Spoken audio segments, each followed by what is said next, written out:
Hi you guys, welcome to my channel. My name is Shauna if you're new here, and I just want to thank you for subscribing. And if you're a new subscriber, please let me know in the comments. I'm sitting outside in my front yard. I feel like it's a lot better lighting. It's currently 6:12 in the evening on a Wednesday.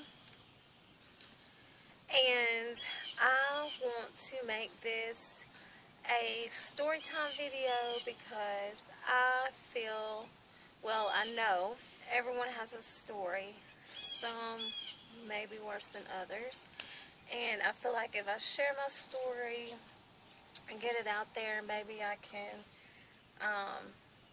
I don't talk about it a lot, but maybe I can help someone, or just maybe. But anyways, I have a daughter. She turned 14 May 21st. Her name is Olivia. She is my life, my everything. And when I was pregnant with Olivia back in 2005, that's when she was born. Her due date was June the 1st, 2005, but she came May 21st, 2005. And I was working at a hotel called Econo Lodge.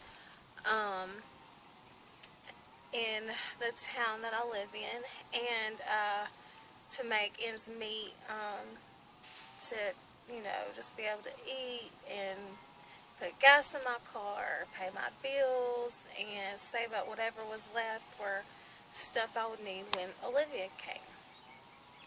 And okay, at this hotel, when I got the job, I was on second shift as a desk clerk.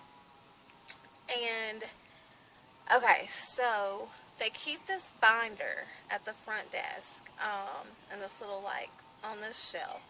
And when we weren't busy, I would read, because they asked that everyone write something about their shift. And it went back as far as to, years and years back before I started working there. And there's just pages and pages and pages. And, so I would read it day to day when I would work, and when we were slow. And there were several stories where incidences had occurred where a desk clerk had gotten robbed. Mind you, I am pregnant. At this point, I am very far along. Olivia was due June the 1st. She was born May 21st.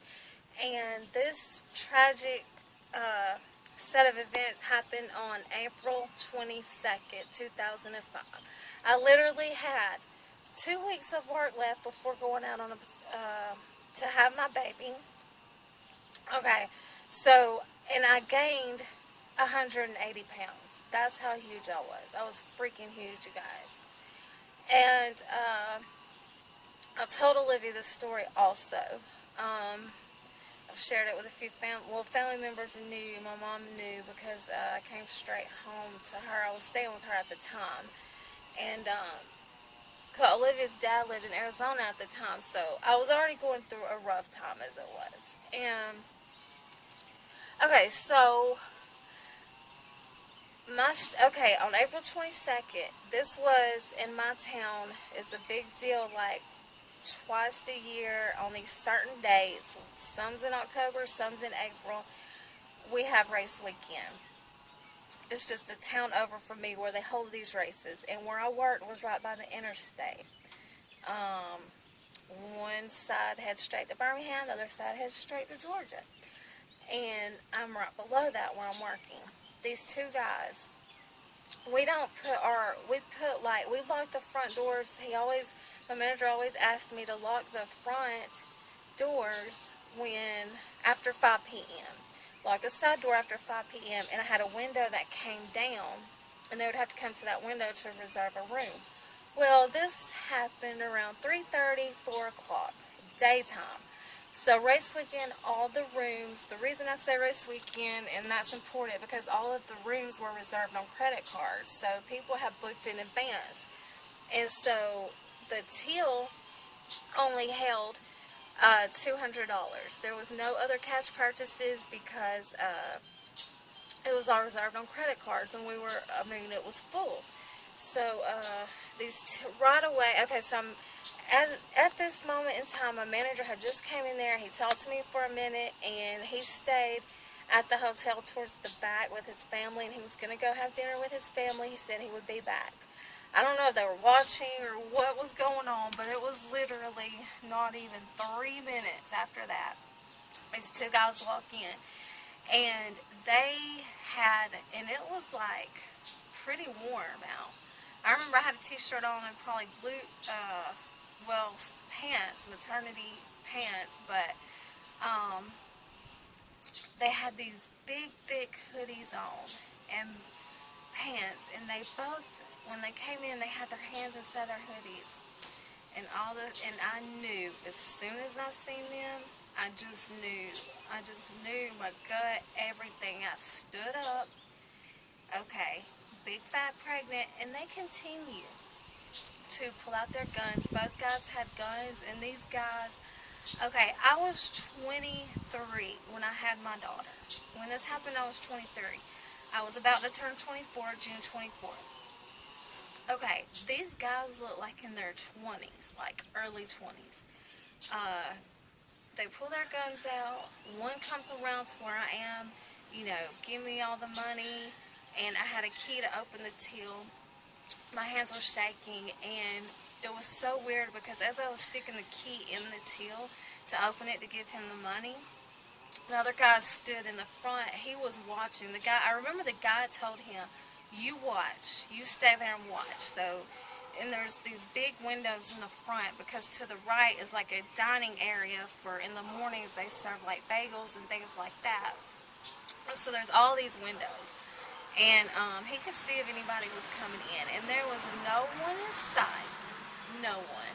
And it was like the weirdest thing. Like I had left my body. It was out of a body experience. It was so weird. I thought I was gonna die. I didn't know what they were gonna do. Gave him the money, and he was very upset because it was to him. He was like, "That's not much. $200 is not much to them." And he would point the gun, he would like shove it in my rib cage, and he was like, take me to the safe. Well, where I'm sitting, there's a little room behind me with a door opening, and then a room behind that with a door that is the office with like a phone, computer, desk, chair, and like folders and things like that. Okay, I do not have the combination to the safe. The managers do not give us that. And he just kept saying, "Open the safe," and cussing and just screaming at me. And I don't know, there was like a chair right there. That's where we would sit, and the girls that smoked would smoke their cigarettes. There was a chair in there. I sat down in that chair, and because he was so persistent about opening the safe, you guys, so persistent. So I just started acting like I was going to open it, After I done told him, I didn't know the combination. He was still saying open it, so I reached down, started to try to open it, but I kept, I would reach down, but I would look like I'm reaching down, trying to open the safe, sitting in this chair. He's standing over me with a gun, but he keeps looking at his friend because he's already came in, held me at gunpoint, got the money out of the drawer. And time has passed. To me, it felt like an eternity. And I can tell he's getting nervous. Well, the other guy says something, and when that other guy says something, I was watching the guy that held the gun on me. As soon as he looked away, I darted in that room. There was like a stopper up against the door. Stoppers are at the bottom of the door to hold the door open. I pushed it out of the way with my hands, got in there, and just dropped to the floor, put my back up against the door. He tried to push it open. There was a bolt lock. I reached up behind me trying to get the bolt lock. I just put all my weight against the door, and I got it. I finally got it, you guys. I don't know what would have happened, and he tried to push it open again, couldn't get it open. And then I heard the bell ring, because there's a bell that rings anytime somebody goes in and out the door. The bell had rung. They had just left and got out of there. I picked up the phone. I called 911. cops had to come, investigators had to come, my manager came back up there, the person over him was there, and I was very upset because we had cameras up, right? Okay, they told me those cameras did not work. Why do you have cameras if they're not working? So yeah, it was awful. I was shaking. Even the manager's wife had come over there. She was like, um, drink this tea. She had made me some hot tea. She was like, it'll calm you down. She was being so sweet, and they were like patting me on my head, and because I was pregnant, like I was so. This was April 22nd. Olivia was born May 21st. What if I would have went into like labor or lost my baby or anything from like, I don't know, and I just knew I had to protect my baby and try to make it out of that situation alive. And the reason I'm sharing this story is because I want you all to know that no matter what you go through, what happens in life, miracles do happen. I have this beautiful, healthy baby girl in the hospital, and we survived that tragedy, and it just doesn't, you know, we're survivors, you guys. We're so strong. We can get through anything that comes our way. And if you want to hear what happened after the investigators and the police, the manager, I told you a little bit. She gave me the tea, the manager's wife, and I told you about the cameras. If you want to hear more about after, let me know in the comments below, and I will tell you that. Thank you guys so much for watching, and I will see you next time.